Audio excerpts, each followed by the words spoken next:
now.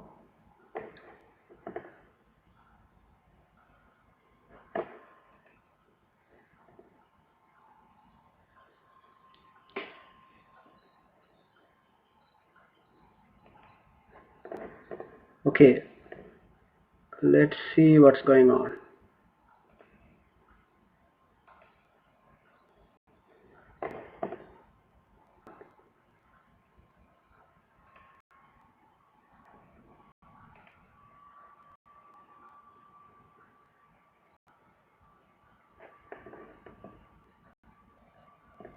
I hope everyone can see me.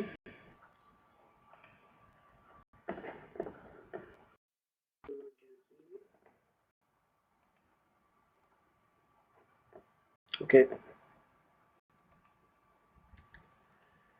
You have the live chat screen here, so you can type your questions here.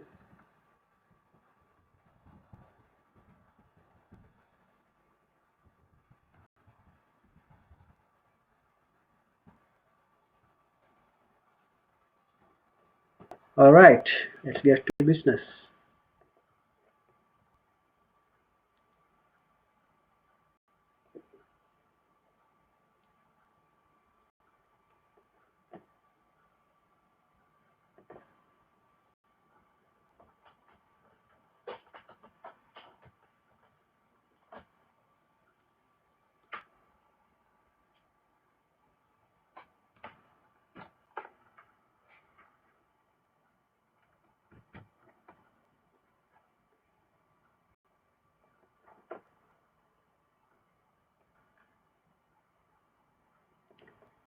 So, what are the questions we have today?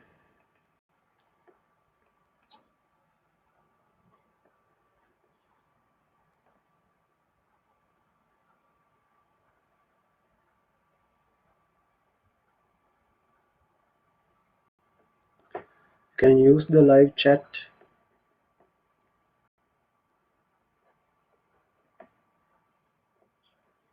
You can type your questions there.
Okay, we have a question.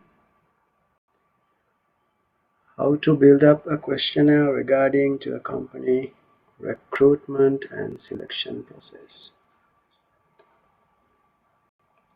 Thank you, Amanda.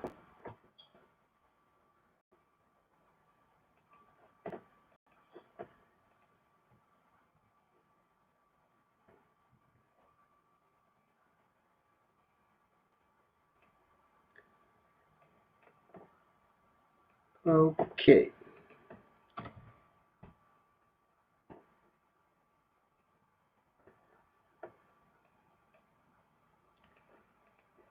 The first question. The question is, my friends, how to build up a questionnaire regarding to a company's recruitment and selection process.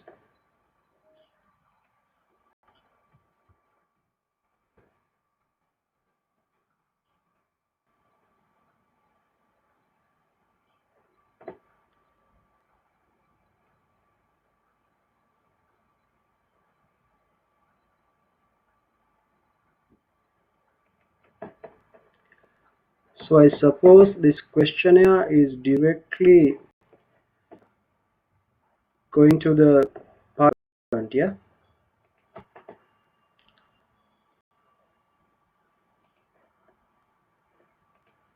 Can we have a little clarity on that, Amanda, please? Can we have a little clarity on that? Is this questionnaire is that going to be something that is going to be presented to? Hello, can you all hear me?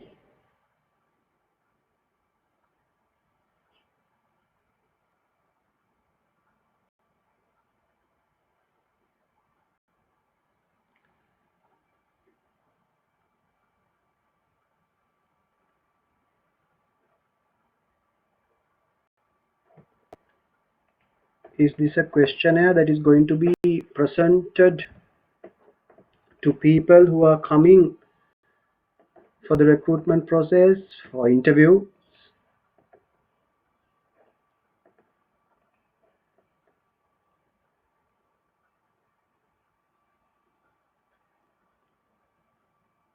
Or else it is something else that you want to get clarity on, Amanda?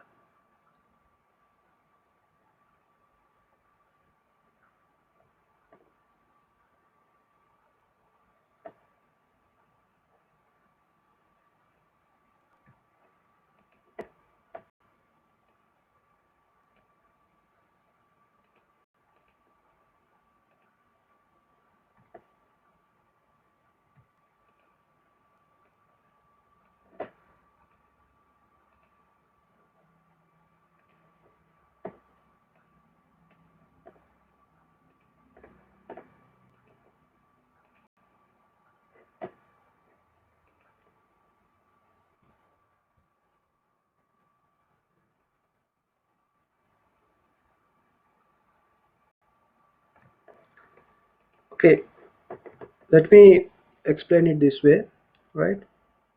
So based on my understanding, since Amanda is not replying us back, I think what she's asking is as to how we can do the process with regard to recruitment and selection process.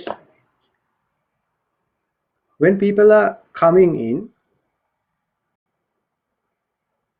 you have to ensure that you do the interview in such a way where you can have the right people in the recruitment arena, right?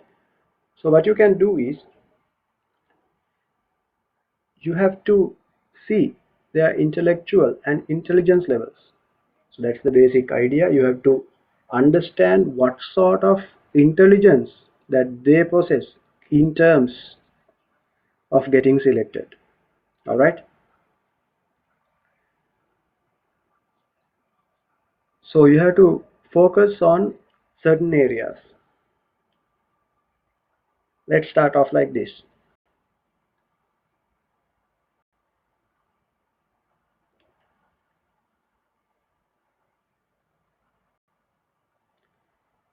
The first thing, you have to get their personal details.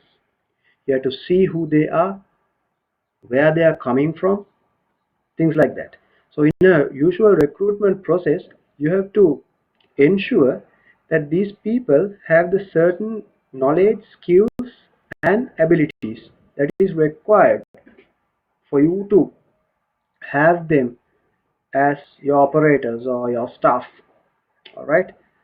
So this question, the key focus area should be to identify how intelligent they are, what sort of knowledge, skills, and attitudes, rather KSA, that they possess in this system. All right. So you have to see where they are from, their background. So for that, you can ask certain questions like, can you tell me the path to your home from the main city? Let's say they say, okay, I'm from Colombo. Okay. So you ask, okay, how would you get to your home from Colombo Fort? So then they are focused to tell you as to where they are from and how to get to their home. Why do we ask this question? It's a simple fact. We ask this question because we want to know whether they have the right sort of knowledge in terms of English and expressing simple things in a particular manner. So that's the basic idea. What you do is you ask them where they are from, a basic question. And then, apart from that, it is also something that helps people to be comfortable. Such a question is very much simple. They can simply answer the question and they can move on. And you are not asking something very special. You're asking something that is very normal to them, something that they can relate to, something that they can easily come up with answers. By that way, you help them to become comfortable in the process. You support them to be comfortable, and then you slowly build up your rapport, and also you identify whether they have the necessary English or language skills that is required for you to go on with the conversation. So that is the basic thing. The next level, you have to know what sort of knowledge that they have. Once you are comfortable with a simple question, you have to ask them what sort of knowledge that they have. For that, you can ask questions in terms of general knowledge, in terms of what is happening around the country, the current situations, right? Maybe about their hobbies, right? Things that they are eager to talk. And also, while doing that, you can get a certain idea as to what they think and as to what sort of knowledge that they possess, because people have to have overall knowledge when they are working for an organization. The next step is you have to check their skill set. So you can ask, what are the extracurricular activities that you have done at school? Can you play the guitar? Are you a musician? What are the things that you do? What is special about you? Things like that. Then the next step is you can check their attitudes. What sort of attitudes that these people possess? Because my friends, once you take someone into the organization, you can't sack them off right away. Especially with Sri Lankan laws, it is not easy. So what you can do is you have to ensure that you ask the right questions, because it is the only chance, the one chance that you get to get this right. So you have to see whether you are taking the people with the right sort of attitudes. So you can ask questions related to their attitudes, how comfortable they are with the answers, and what sort of qualities, what sort of cultural backgrounds that they bring in to this conversation will be very much important to you. Let's say, for example, you can ask, how can I put it through? You can see what sort of attitude that they have about the current situation in the country. Maybe let's say COVID. You can ask what you think about the current situation of the country, about the COVID-19 situation, and how can we game up the system? What are the opportunities in this system? So automatically they will be poised to answer to your question in a very effective manner. And by doing that, you can see what sort of attitudes, what sort of ideology that they carry, whether they are positive, whether they are negative, or they are just trying to slip through the question. Now, as we discussed, we have covered they are not first we have covered whether they are comfortable with the situation, right, with an easy question. Then next step is for us to understand whether they have the right knowledge. For that, we can ask present situations in the country, general knowledge, things like that. Then the skill set, we can ask what sort of things they have done at school, what sort of skills they possess. And finally, about attitudes, you can pose them a question to answer in a way where you can get the idea as to whether they're having positive or negative attitudes, or whether they are just passing the time. All right. Then, apart from all this, there's another segment. That is, when you are recruiting someone, it is important to recruit the right person who can work the right number of people at the right time, at the right place, with the right knowledge, skills, and attitudes. That is the overall idea. So to do that, you have to know whether this person fits our company. So the next level is you have to ask what they know about the company. What do you know about our company? Why did you decide to join our company? What's your purpose? So then they will say as to why. Now here you have the opportunity to see whether the person is knowledgeable about the company that he or she is going to work at. And also you get the opportunity to test them to see whether they are the right person. So these questions are very much important.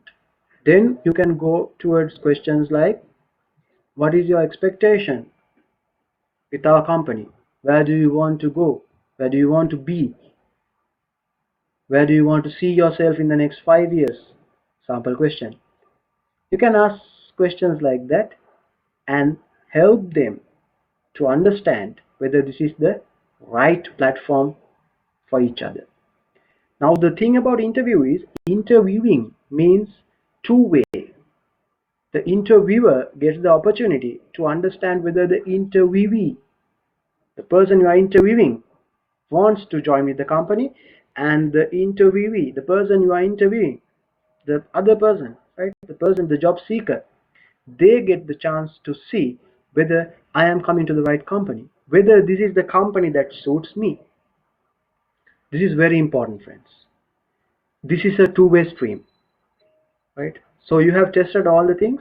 Now it is time for you to ask what they think about the company. You can ask, all right, now we have discussed all these things. You have an idea about our company. Let me explain about our culture here. Then you go on with the culture. You go on with the expectations, a brief summary. And then you ask, what do you think about it? How do you view our company? Do you feel good about it? What are your expectations? Do you like the culture here? Would you like to work with us? Things like that. And they will give you the answer. All these questions should be properly ascertained, should be properly tabled with a standard format. Then only you can identify it in a very procedural manner. You can identify whether this person is the right fit for you. And at the end, ensure that you end this positively and you ask them to stay tuned so that you all get back to them. And definitely the last part is that you should ensure that you give your message whether they are the right person or not. Usually most of the companies, they say we'll get back to you, but at the end of the day they don't get back. All right, so Amanda, I think I have answered your question. Is there any clarification? Please put it in the live chat. I'm looking at the live chat right now.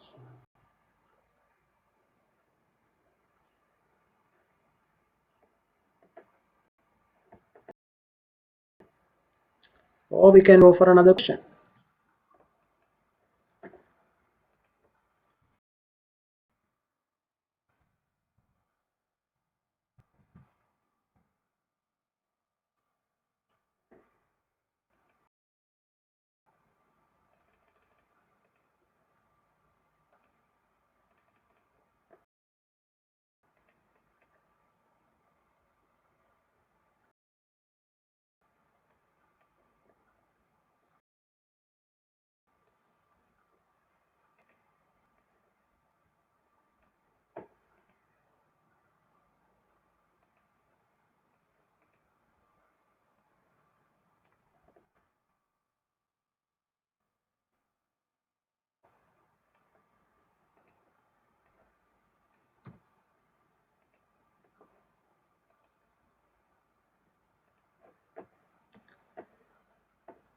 All right.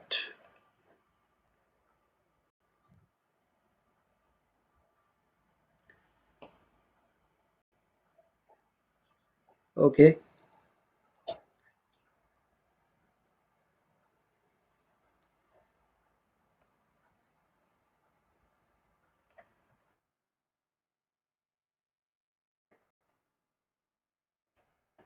Another question from Amanda.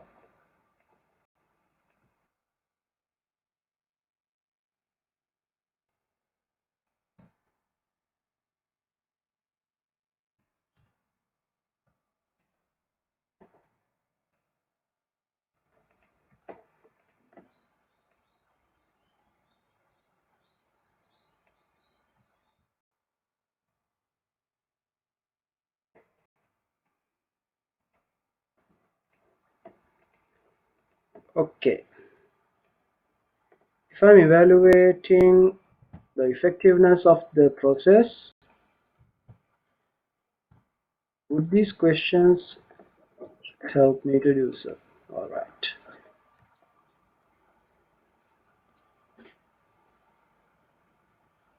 Actually, yes. If you're evaluating the process, what you can simply do is you have to see whether these factors are in there. The basic factor is that this is a two-way stream, whether both sides can understand each other and test each other in terms of selecting each other to go ahead in the professional career. That's number one.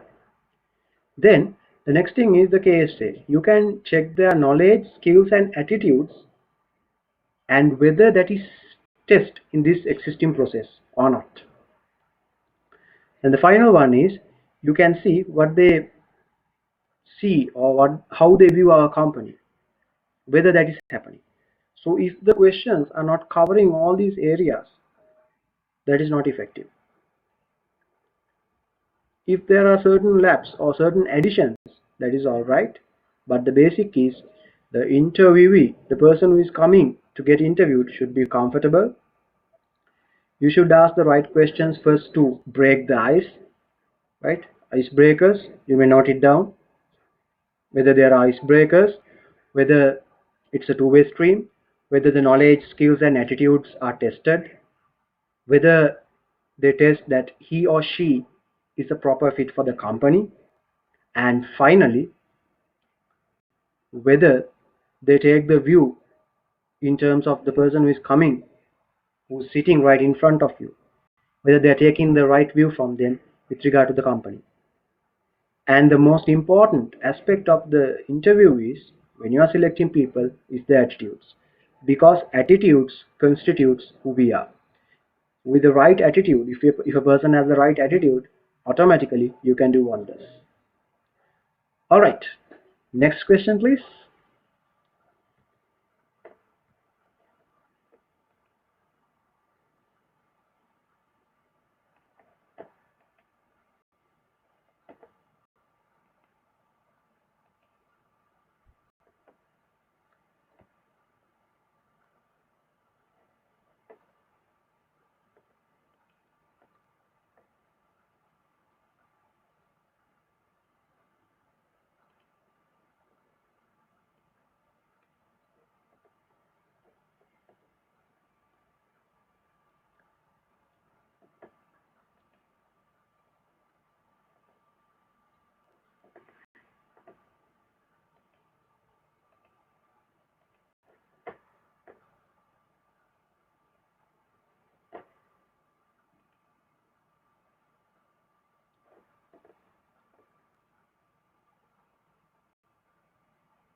Okay, the question is, I want to know how to analyze the data I gather.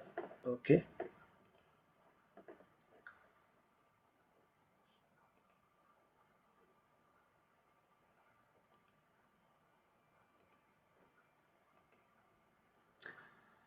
All right.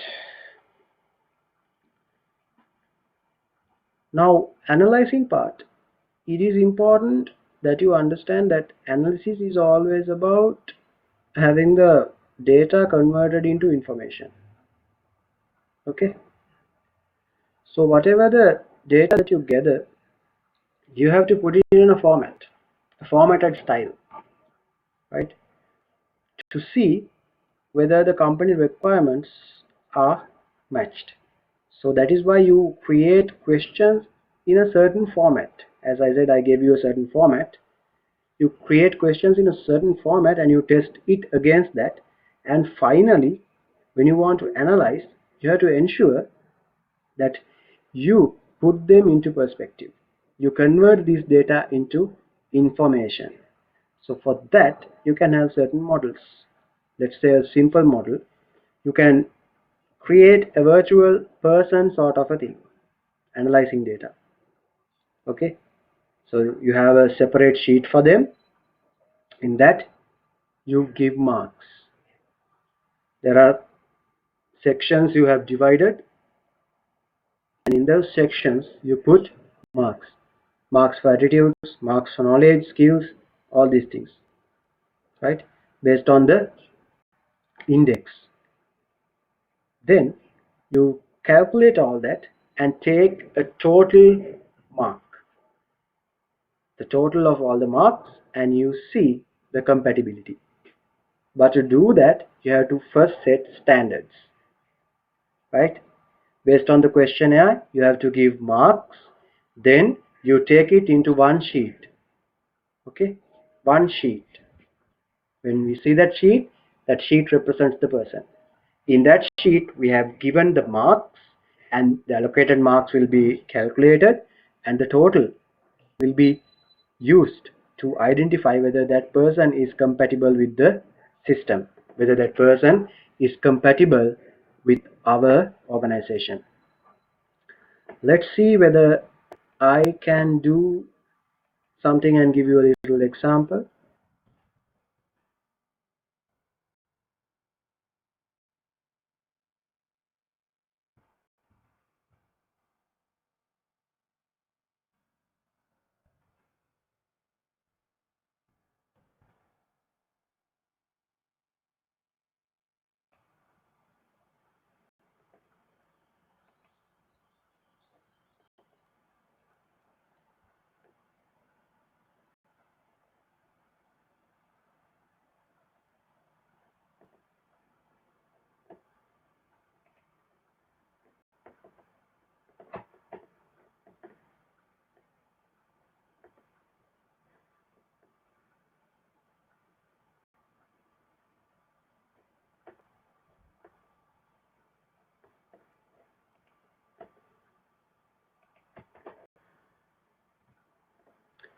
Okay,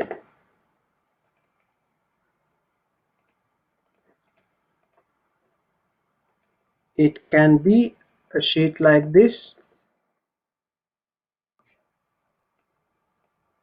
a chart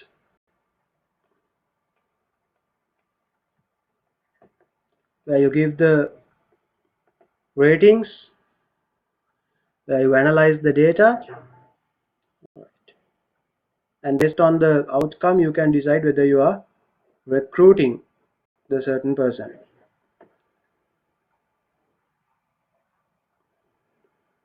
So this is a one sheet evaluation paper in terms of the person who is coming to get your job, right?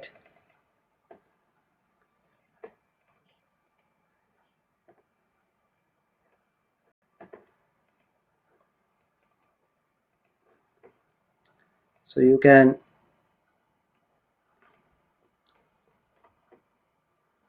take this, you can have your own template, right?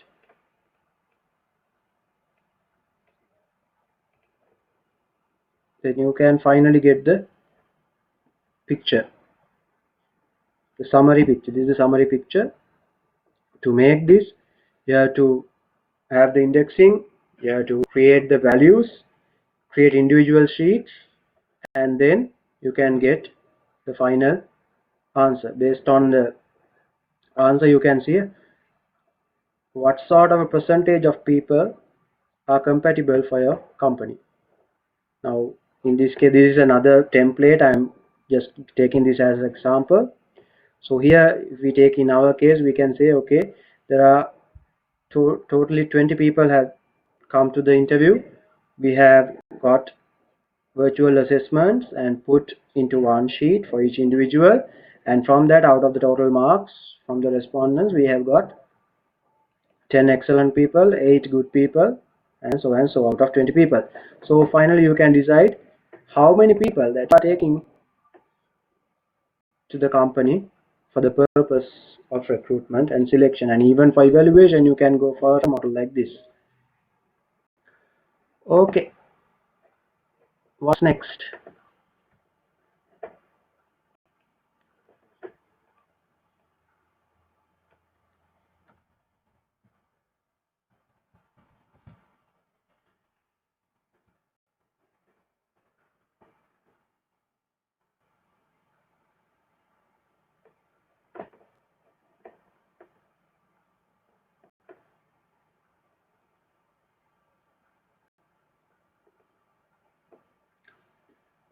Waiting for the next question.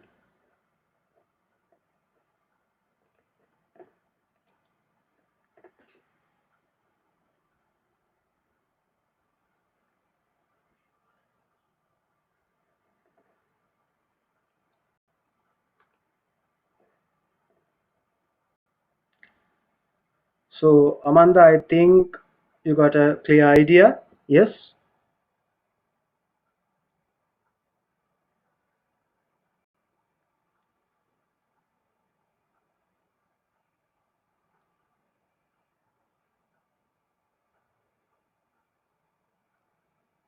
All right, great. So can we move on with some other questions?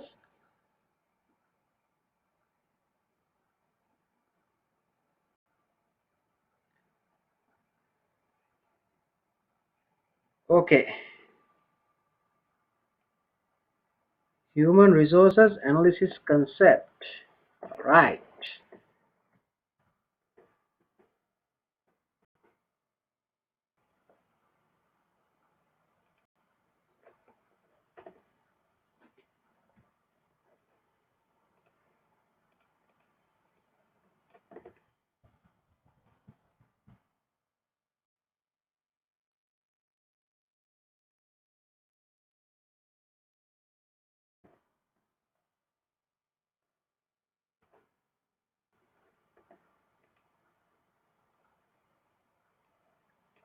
Okay.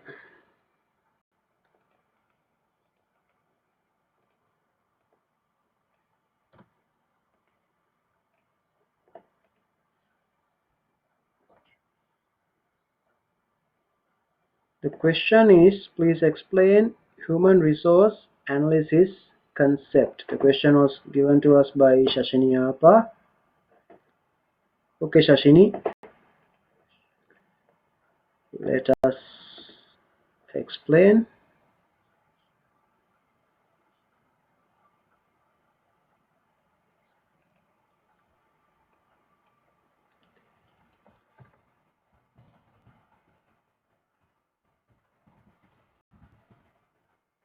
All right.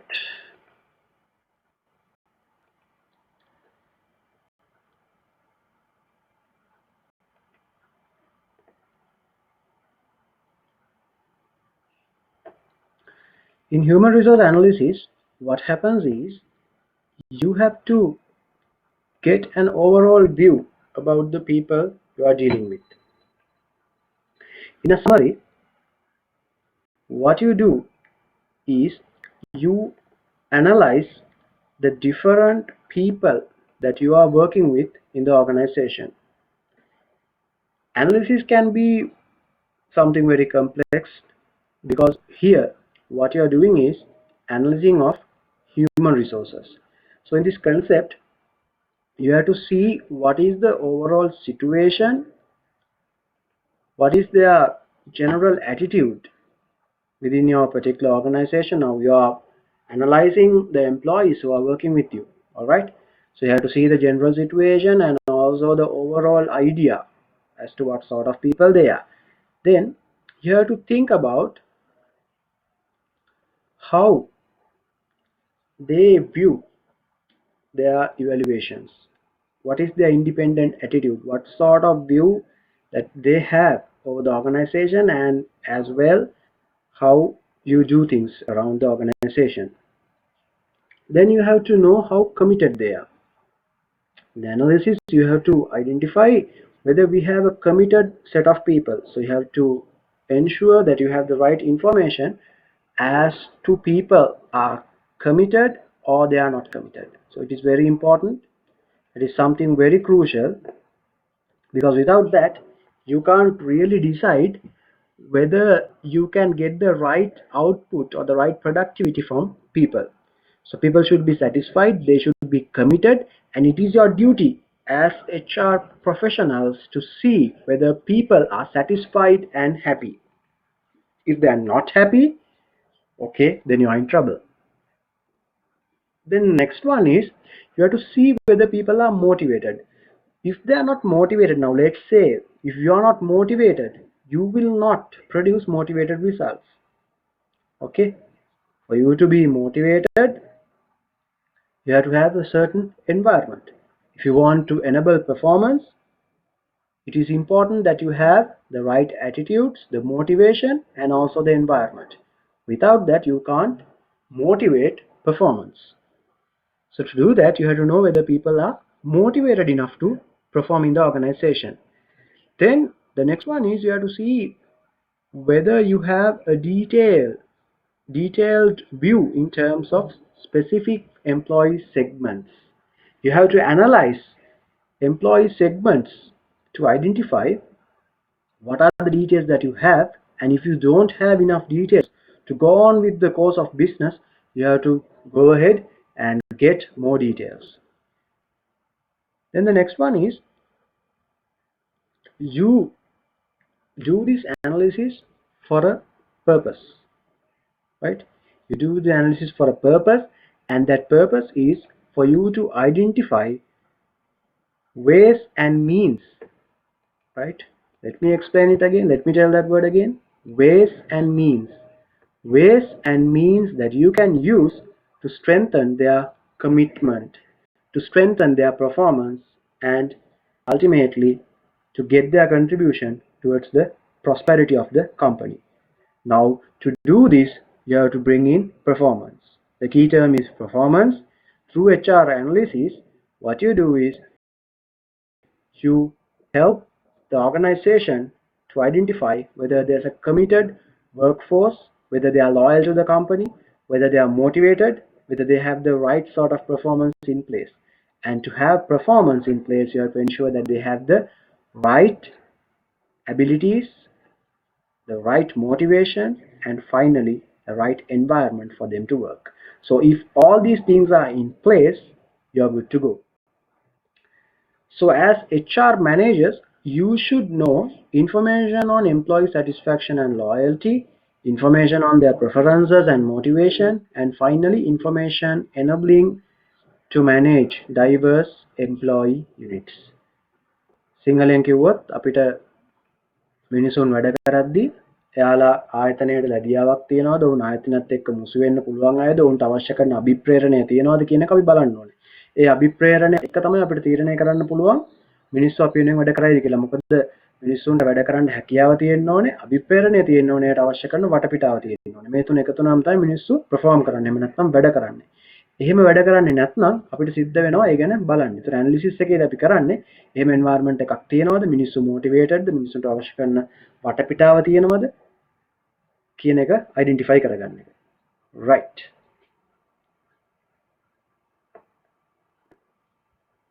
Okay, next question.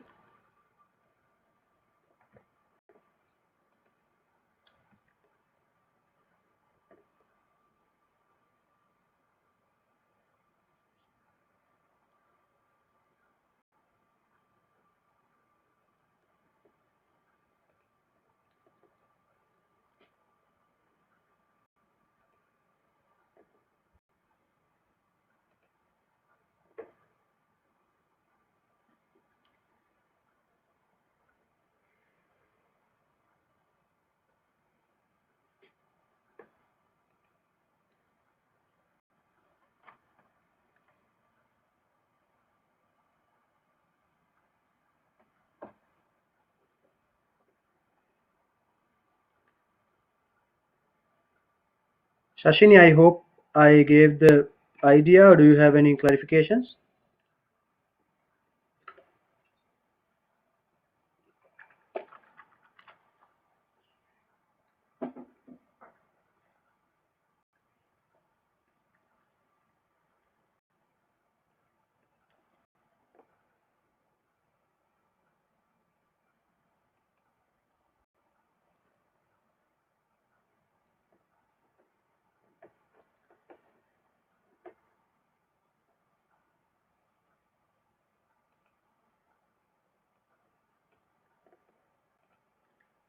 Any clarifications? Bring it on.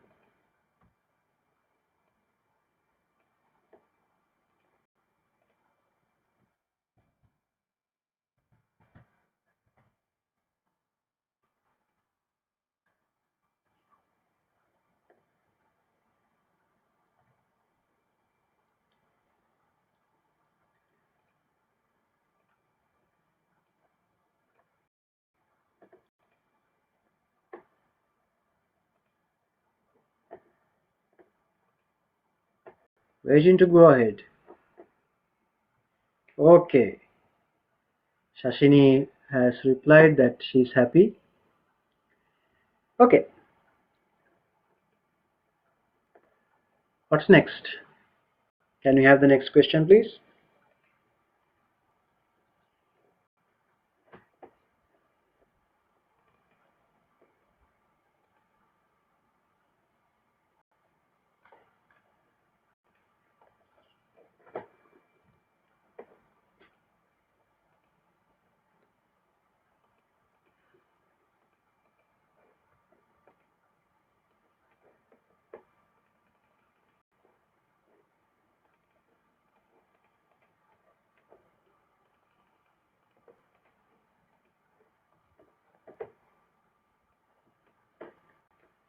Next question.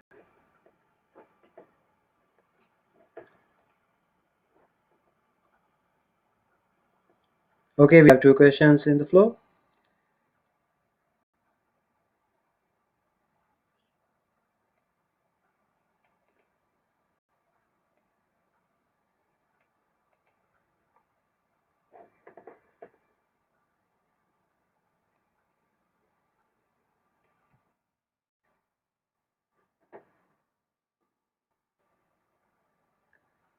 Okay, we have a question. I will take up the question from Amanda.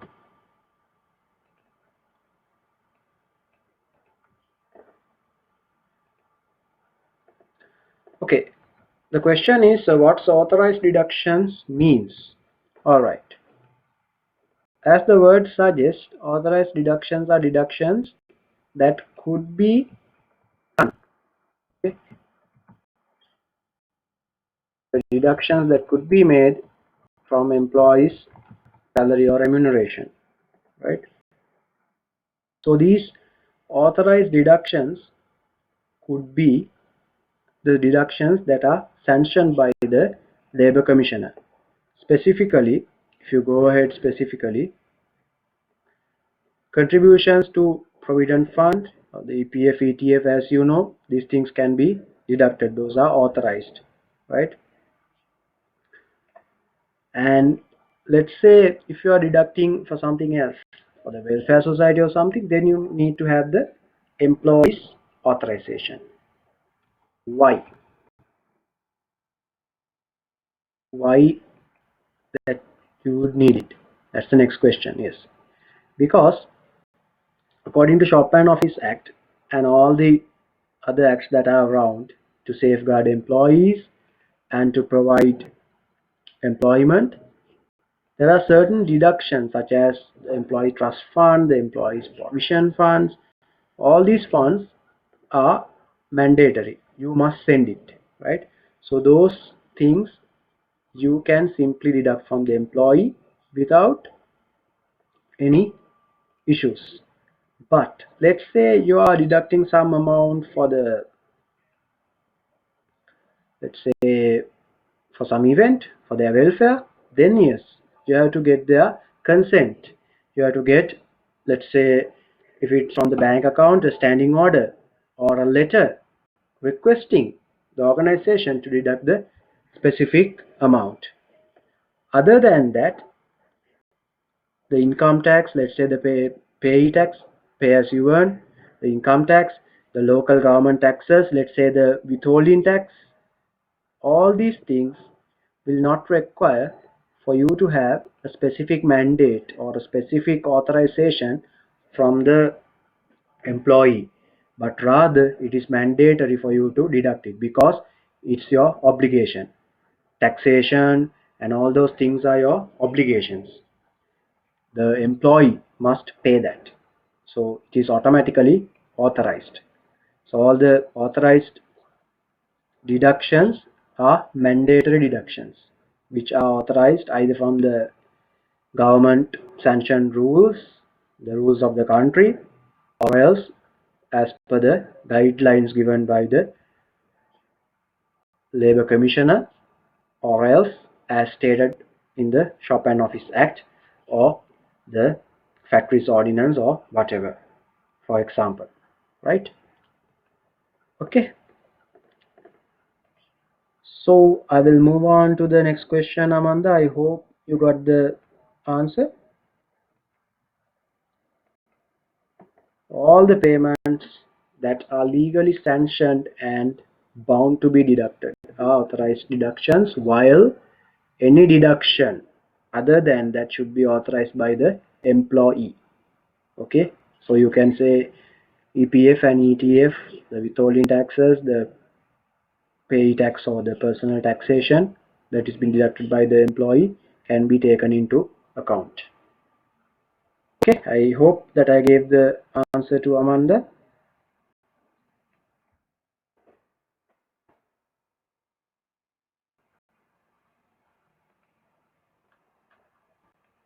Let's take up the next question.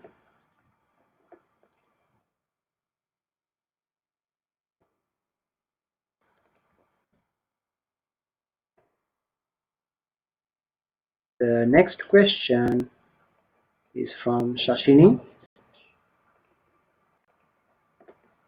She wants to know green HR management. All right, green HR.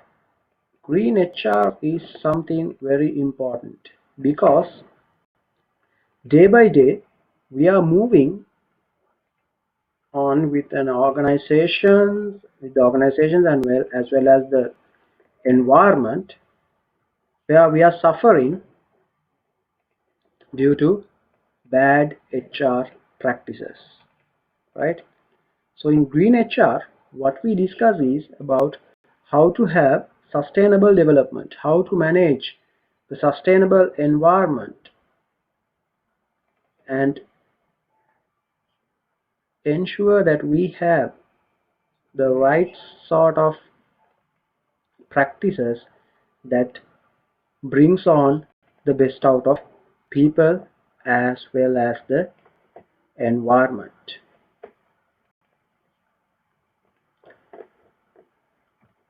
Right, so let me take 2 slides with regard to that fact.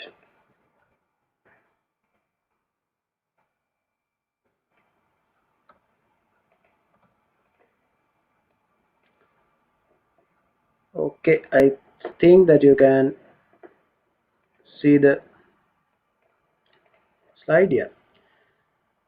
So it's about promoting sustainable energy, sustainable practices, sustainable resource management. So what happens is you create people with the right sort of attitude where they ensure that they carefully use the resources that are available. Let's say saving water. Let's say having sustainable energy such as the energy from the sun, right? Solar panels, things like that. Then how they manage the resources that they have. Let's say you give them pen and paper, how effective they use it. Whether they are using their computers effectively. Simply put, let's say when they are going out of the office at the end of the day, whether they are shutting down the computers, whether they are taking off the AC switch, whether they are switching off the lights, things like that. So green HR is rather a very wide concept where we talk about how sustainable performance management systems, how performance management can pull into the green HR practice where good HR practices are rewarded.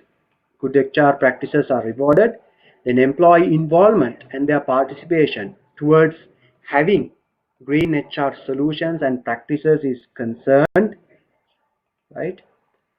Then their grievances and their discipline is also looked at to see whether they are disciplined enough to have the right sort of HR practices around the organization.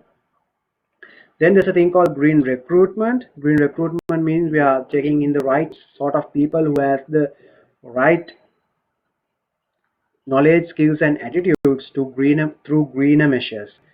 What are greener measures? Those are paperless environment for recruitment. You recruit people, but no paper. Everything is digital. They just apply through the website and you get them to your organization. That is green recruitment. Then there is green compensation. What is green compensation? Usually you get a salary slip, right? In green compensation, you don't get a physical salary slip. Rather, it will be an email. And also, in Green HR, we promote people to bring up green ideas.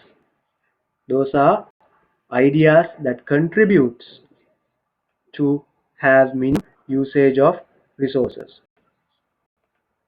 So further, we have concepts like green training and development, right? Green training and development means something like this we are already doing. It's green. There are no papers, there are no refreshments, there are no plastic bottles, nothing. We are online, we are talking, we are having eco-friendly way of conducting training and development. Or else, let's say you are giving paper-based material. Instead of doing that, you give them digital material, a PDF format file. Let's say green employee separation, the top one, green employee separation. What is that? Green employee separation means you separate them through greener means. No paper, no physical methods, just eco-friendly, resource-saving methods. Green reward systems I talked to you all about. This can be performance management system which is based on total digital solutions instead of papers. You don't print and print on papers. Instead, you make your final performance evaluation sheet in the system, right? It is already there in Sri Lanka as well, and then it's totally done through the system instead of taking printouts and going through the postages to head office and then they approving. No, not all that, right? Then green talent management is similar. Green talent management involves things like online platforms to train and develop people, right? Then also intranet based systems where they have the capacity to personally go and log into their system and see all the details. Instead of asking the HR department to send a letter, they can simply do some tricks over the keyboard and get the final report where they can have a letter, let's say, to be emailed to someone. You want to have a letter. Previously, you had to get it through the HR. There will be a physical letter. You have to scan it and send it again. But instead of that, you can go for the green method where you can log into the system, right? Your own space, your own personal space in the HRIS system, Human Resource Information System that is. In that, you put your details and press submit and you get the letter, right? That is a PDF. Then, what else?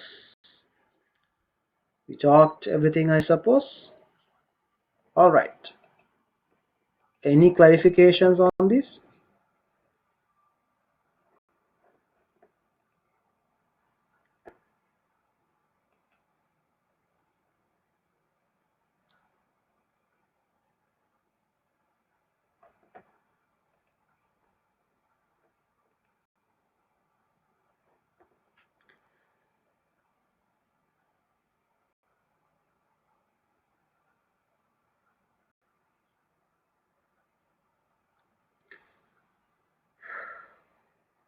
Shashini, I think you got the answer.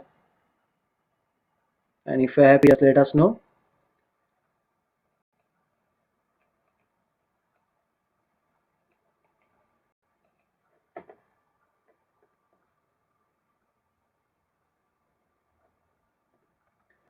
Okay, we have another question.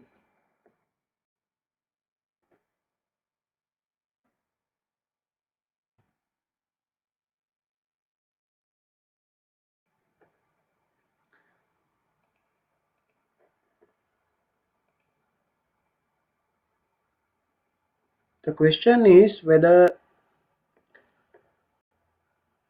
to explain about the gratuity payment. All right. Gratuity payment, simply, if we tell gratuity payment, is paid to a person who has worked for over 5 years, right?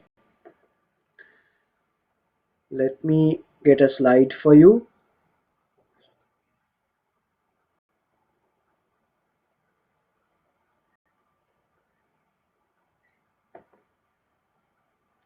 or rather we will make it up in the slide. All right. For the gratuity payment, for you to get the gratuity payment, you should complete 5 years of work. That is rule number 1. And then once you finish the 5 years, and if you wish to go out of the organization, if your plan is to go out of the organization, you are eligible for a payment, and that payment is your salary, which is the last drawn salary. Last drawn salary is divided by 2, right? Last drawn salary is divided by 2, and it is multiplied by the number of years you worked, right? Let's say a person worked for 10 years with a salary of 50,000 salary he has drawn. This is basic salary. Let me rephrase. Basic salary was 50,000 at the time of the separation, or when he or she gave the resignation letter. So you divided it by 2. That means 25,000, and number of years in this case is 10 years. So you get a payment of 250,000 as the gratuity payment. The gratuity payment, essentially the idea is for you to appreciate what they have done, their work, their efforts. So what you do is you appreciate through a payment. And the basic idea is you have to finish 5 years, right? 5 years of work to be eligible for the gratuity payment, and then the payment will be done based on the number of years you have completed. How? Your last drawn gross salary is divided by 2 and multiplied by the number of years you have worked. Fawin, I hope that I have given the answer. Can we get a confirmation whether you need any clarifications?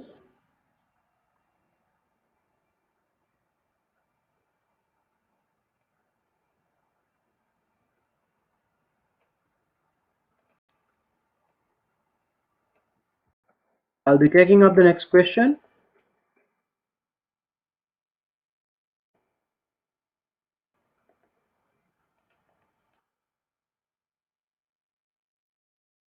Interesting questions. Reward management. All right. Reward management is a very simple concept with complex calculations. All right. In the present situation, reward management is done through systems, right? It is concerned with the formulation and implementation of strategies and policies where it aims to reward people in a fair and equitable manner with consistency, of course, right? So how do you do this? You do this by ascertaining their value to the organization. If somebody does something of value for the organization, you have to reward them because people expect, we call it the expectancy theory. Under expectancy theory, people expect that whatever the effort that they put in for the organization will be rewarded, will be appreciated, will be compensated. So to do that, you have to have a proper system. Why? Because if the reward management system is not consistent, if it is not fair, if it is not equitable, what will happen is people will find fault with you. People will fight back. They will say somebody else is being treated better than me. Somebody else is taken care of while we are not being looked after. So that is why you have to have a common platform to identify the best people who give the best input for the organization, and based on that you manage the system. So why is it important? It is important because this system helps to keep employees happy and loyal to the company, and they have a justification method as to why there are certain differences among employees based on their performance, and people are eager to move in the ladder, move up. So rewards, recognition, that should be formatted in a standard way. If it's not formatted in a standard position, what will happen is ultimately people will start questioning your reward management system. So it is important that you have public recognition for the system, and all the payments that you make should motivate people to work harder, and whomever who is not working harder should be motivated enough with a standard format. Okay, if I do this, if I achieve this, if I work in this format, this manner, this style, I would be rewarded. I can also go through the ladder. So that is the basic idea. So reward management is very important. It is very important because we are dealing with people. People have different tastes, they have different liking, they like different things. People have different aspirations. So reward management helps you to have the right balance in all these aspects. Okay, Amanda, I suppose that I gave the idea.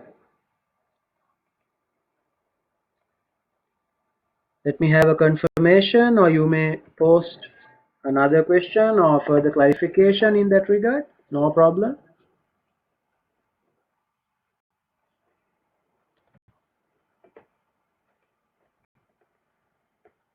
Any clarifications? If not, I can go back to the next question. If there are no clarifications, let's move on.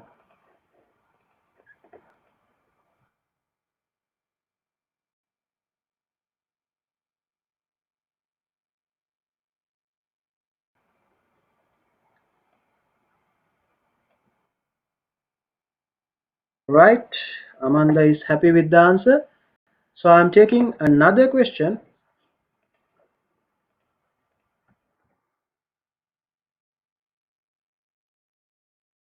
from Nadisha Harshani.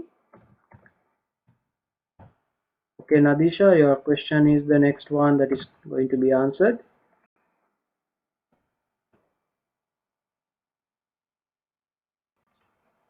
Right. I want to do my project about HRIS. What are the key areas? All right, interesting question. Now, Nadisha, have you gone through the HRIS module, or do you have any idea? Can we have a brief on that quickly? Do you have any idea about what HRIS is, and how can you move ahead with that?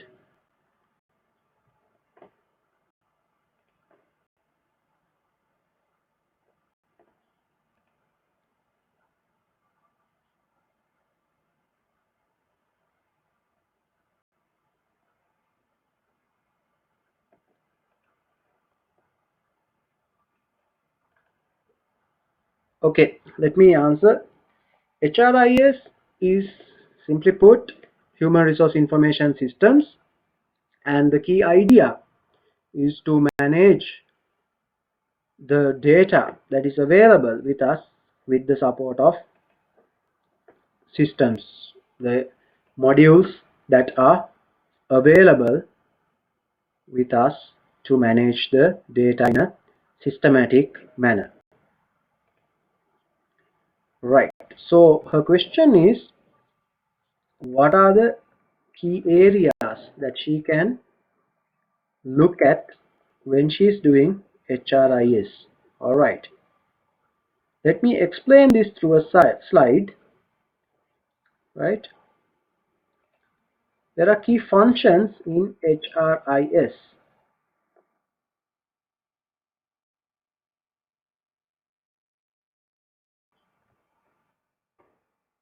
Functions are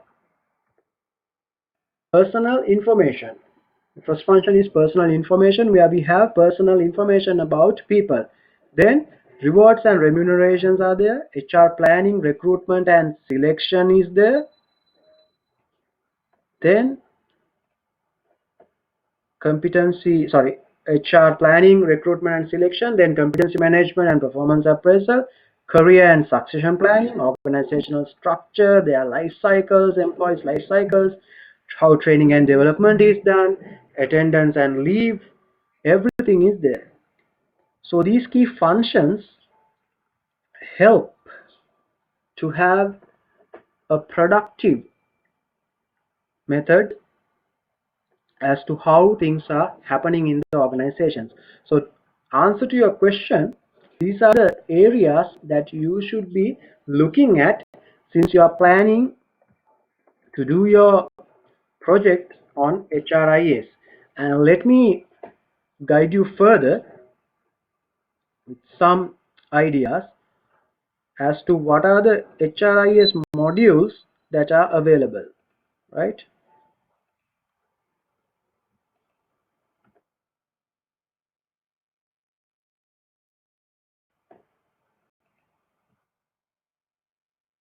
There are several HRIS modules.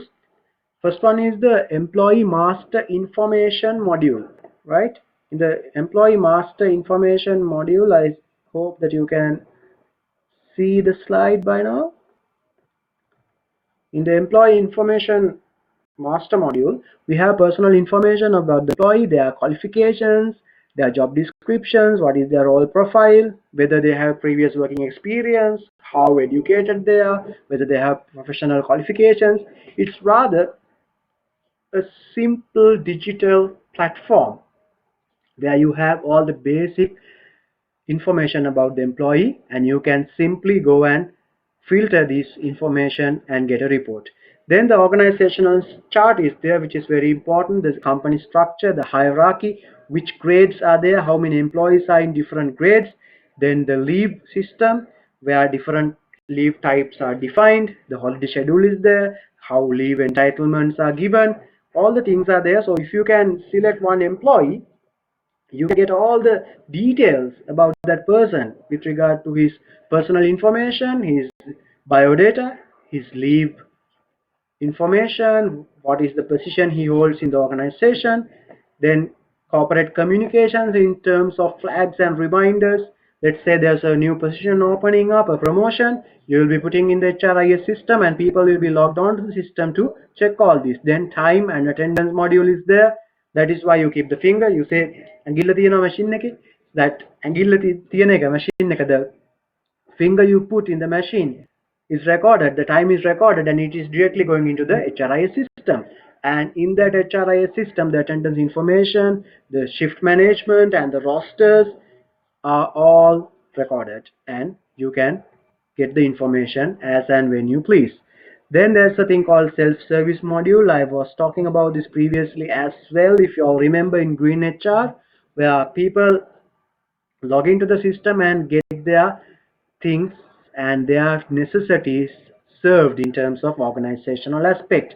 Let's say they want to apply for leave, they can use the leave application. Let's say they need personal information about themselves, whether the personal information is updated in the core system, they need not send a separate letter. That's yet again green HR practice.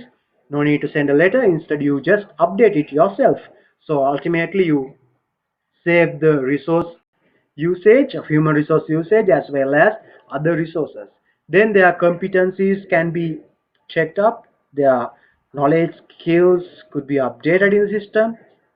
They can check whether their training and development details are up to date and whether there are new trainings coming in to apply or to just to communicate as to what trainings that should be done.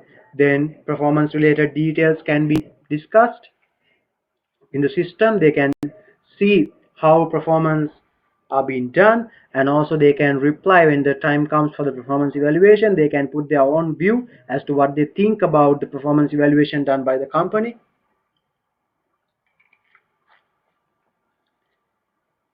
Then the training and development module, where the HR department can have a training need analysis summary.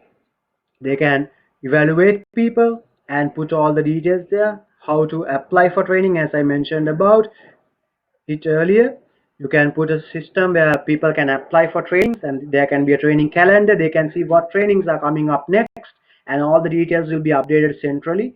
Then the recruitment process can also be included in the HRIS system, where you can request for new recruitments, approvals for vacancies, entering requirements, capturing information, shortlisting, interview details. All those things can be put into one location on a digital platform when you are using HRIS. Then HR planning and analysis, as Sashini's question, HR analysis, yes. Recruitments, transfers, promotions, retirements, whether we have the right people, overall analysis, all the overall report taking, everything that could be included in the HR planning and analysis can be taken up the HRIS system. Then also there's a thing called HR dashboard. That is something where you get the screen. When you log into some system, you get a screen. That's the initial screen. You call it a dashboard. When you get into the vehicle, you see the dashboard where all the information is summed up, summarized in one location, right? Where you can see details based on your approval levels, based on the eligibility requirements, right? So let's say if it's the employee who is going to the employee's interface, he or she will not have much information. But when it comes to the HRM perspective, you can get a dashboard on different areas such as healthcare, insurance policies, their pension plans, loans, all the details in one go. You just have to click and give your requirement, and you can filter in all the requirements as a report. Then you can have the benefits and administration module, where you can have your all details in one go in terms of administration requirements. So I hope I have covered the answer. All right. Nadisha Harshini, I think I have given the answer and you are happy with it. Can we have a confirmation?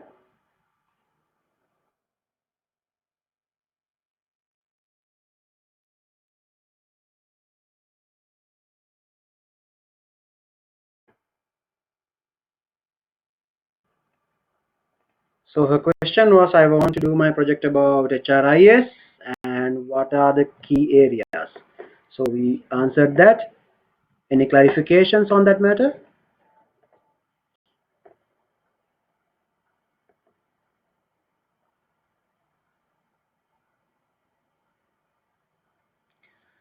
Okay, we have another question.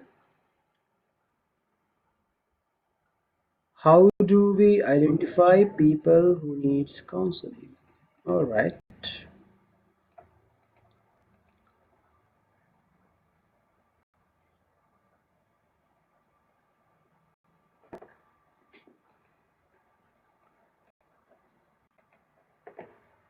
Okay. We'll be taking up the next question, my friends. I hope Nadisha got her answer as expected. Right. How we identify people who needs counseling? Let me do a little correction here. How we identify people who need counseling. All right. Counseling is a very broad area in terms of HR perspective and company perspective as well. So Shashini, how we identify people who need counseling is through behavioral approach. People behave differently when they're having issues. Let's say if a person is not coming to work on time, that means they have some issue. Let's say they are getting into problems very often with others. That means we have some issue that needs to be taken care of. Let's say their performance levels are going down day by day. They're not performing as they used to. There's a difference based on your HRIS records or the manual records that you maintain. That means definitely you have to talk to these people and see what they think and what sort of ideas they are possessing at that moment. So counseling is rather having a small chat, having a little discussion as to how they feel, and if there's a need for counseling, you will have to go ahead. And also apart from this, companies identify people who needs to be counseled and direct to the counselor, internal counselor, or we call the ombudsman. They direct people to that place so that you can be counseled with regard to the matters. So that's the basic idea with regard to counseling. So hope you got the answer. I'll be taking up the next question.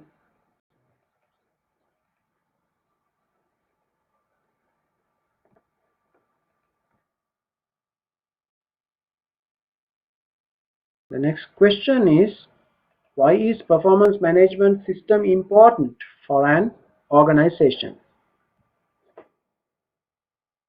Performance management system is very much important because without it, people will not perform. If we don't have a proper mechanism to facilitate the system, then we will not have people working in the right caliber. So performance management is a very constructive method of putting things in line, because people have different aspirations, right? So if you want to align people with your organizational objectives, if you want people to perform, you have to align their visions and missions and goals with the organizational vision and mission, right? So Richard Branson is a very good example for this, right? So Richard Branson has many quotes, and I would like to quote one of those quotes.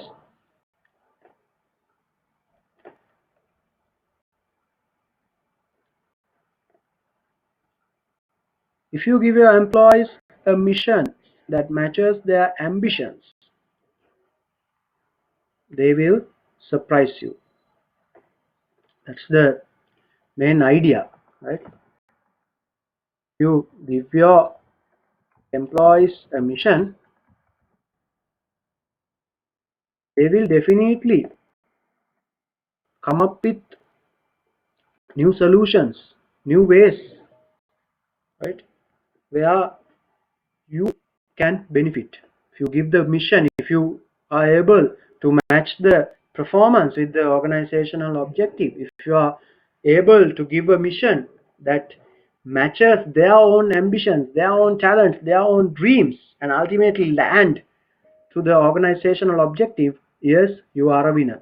So Amanda, that is why performance management is very much important, because without it, we don't have a perspective, a constructive mechanism for people to perform, and also to see what are the standards, what will be the benefit if I perform. Things like that are discussed in the performance management system. So I'll be taking the next question again from Amanda. Why training important to an organization? Okay. Training and development is very, very important. Why? Training and development is the thing that brings in the change, right? Training and development simply put things into perspective, because without training, people won't know what to do, how to manage situations, how to prepare themselves to do a wonderful job, right? So under training, what we do is we simply help them to ensure that they have the right sort of knowledge and skills that are required to perform in the existing job. So through training, we guide people to do things better. By doing things better, they are able to achieve the organizational objectives. So we train people to do the existing job better day by day. And in development, what we do is we prepare them for the future challenges, a challenging job, a better position that may be, a promotion that may be. So that is why training and development is very important. And training is specifically, according to your question, specifically training is very important to give the skill set that is required to perform in the existing job. Let's say you are going to a new job, Amanda. If they are not giving you the training that is required to do the existing job, you will be finding it very hard. Rather, you will have to consider for a work buddy, a friend in the organization who is appointed or that you get friendly with in the own department. That they come and help you to learn. That is also training. So training is very much important, because without that you can't do. In simple form, a baby cannot even hold a pen if the baby is not trained. Same thing with the organization. Wherever you go, whatever the position that is, you have to be trained. All right, let's take the next question.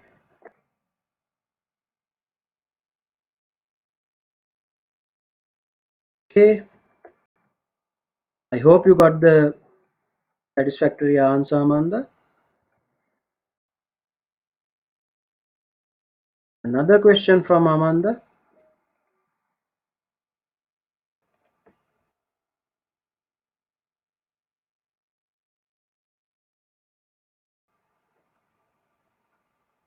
Okay, why are non-financial incentives more attractive than financial incentives? Well, financial incentives, the thing with financial incentives, essentially financial incentives are very much put forward. They are out in the open, right? So financial incentives are known to people. But non-financial incentives, sometimes it is not directly communicated. Do you get my point? Non-financial incentives usually happen suddenly. Suddenly they say, okay, if you achieve this, there'll be a certain thing, a recognition, a reward. People like that. People like recognition. As human nature, we like to be recognized. We like to be appreciated. A pat on the back. That is a non-financial incentive, to be frank. Or let's say the certificate stating that you are the best employee of the month. That will motivate you, because people like recognition. People like to be rewarded in several ways. Social recognition is one of the main things, and that is why non-financial incentives are very much essential and very popular inside organizations. Let's say if the team performs well, the manager promises to take them out on, let's say, Friday night out. That is not financial. It's non-financial. You just go and enjoy and have a good time, but that motivates you. Let's say the best five employees are being displayed in the notice board. How would you feel that your photo is also there? How would you feel? So that is very attractive. Why? It is something special. It is something special which is not necessarily written down in policies and procedures, but when it comes to financial incentives, it's more or rather in written form, right? Financial incentives, yes, it motivates us, but to a certain extent. Let's say you have all the money that you require. You have a good car, good savings, a nice house, everything is there, good salary, you get a promotion, you get higher salaries. Yes, you are happy. But if there is a appreciation party for you, specifically for you, for the achievements you have brought into the company, how would you feel? That is far greater than all the existing achievements, or maybe receiving some money, because non-financial incentives are mostly about social recognition, which is a very important factor that we are looking at to grow in the society. All right. I hope I have answered the question properly.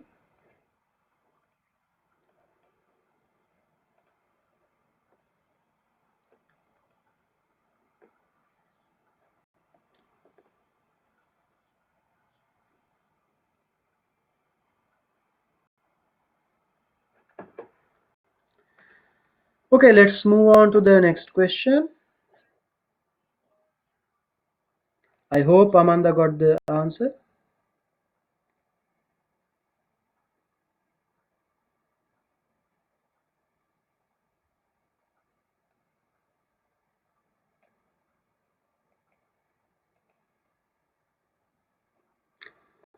Okay, any clarifications, friends? Any clarifications, or can I take up the next question? Any clarifications?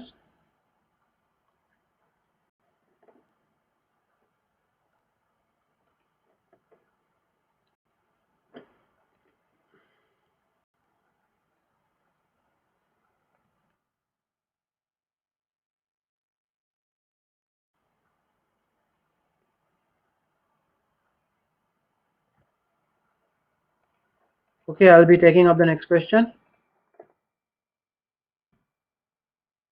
Back again from Amanda.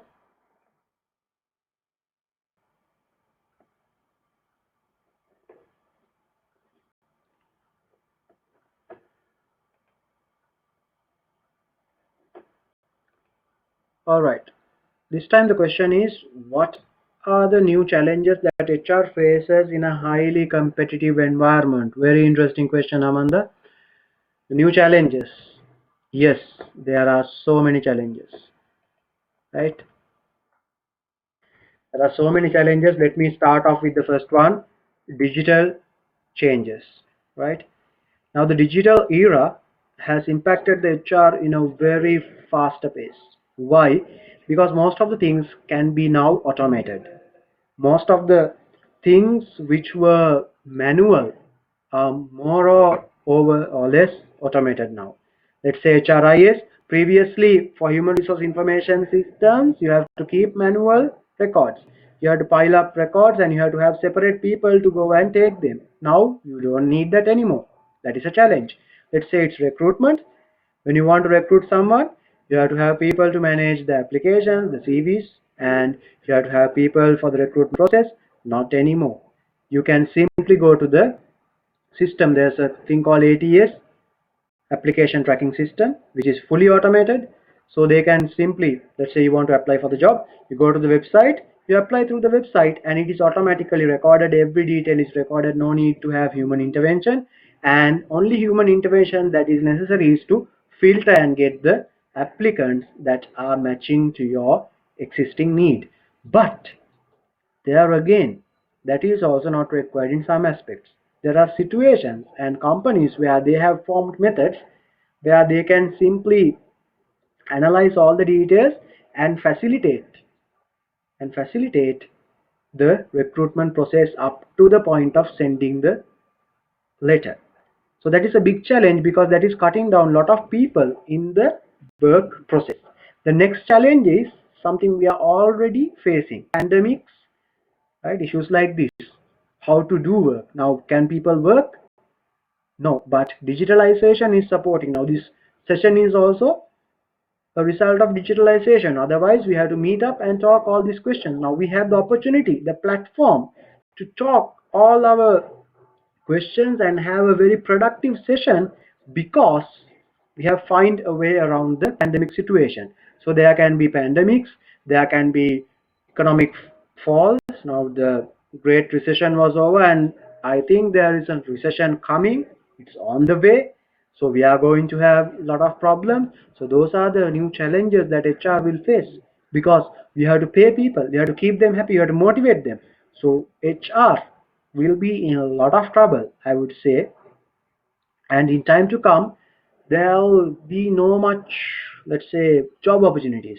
Why? Because most of the people now are seeking opportunities to create businesses, to become entrepreneurs, instead of going for a job.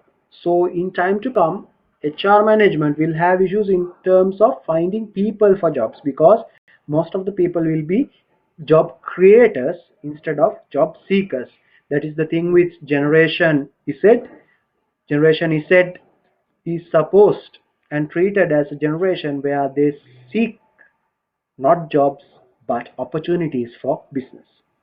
So those are the basic challenges, or a snapshot of the challenges that we face ahead.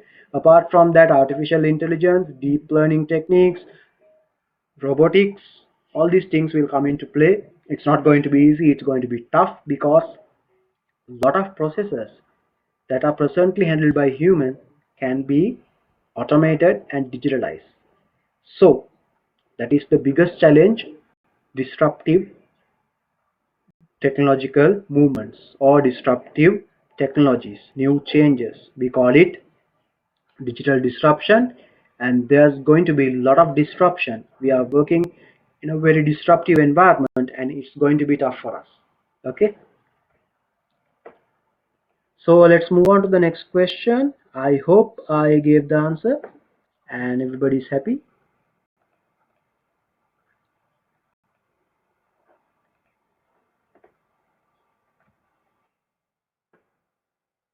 Any clarifications?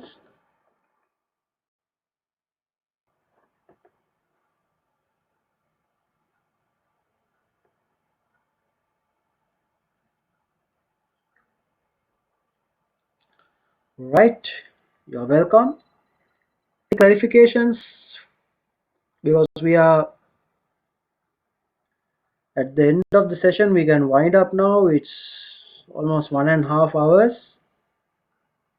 Any other questions? I can take up one question, one more question.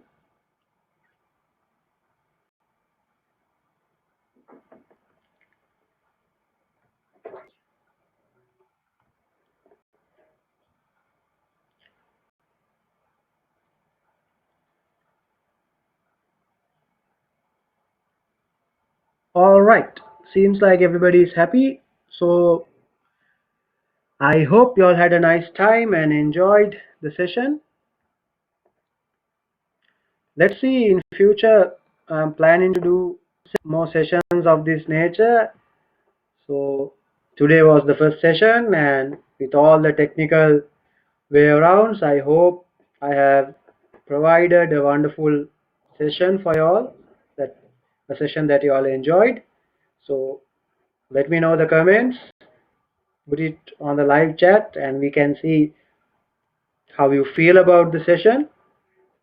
And I hope to meet you all with another session. So stay tuned with MRG Sri Lanka, our channel, and there will be a lot of new videos coming in for you to get ideas about HRM and different concepts, topics. So there'll be a lot of new things coming in, so stay tuned with the channel, and please like my Facebook page, Michael Ranukagamage, if you have not done it already. So let's meet up again very soon, hopefully. So wish you all the best, and stay safe. I will see you soon. Okay, bye bye.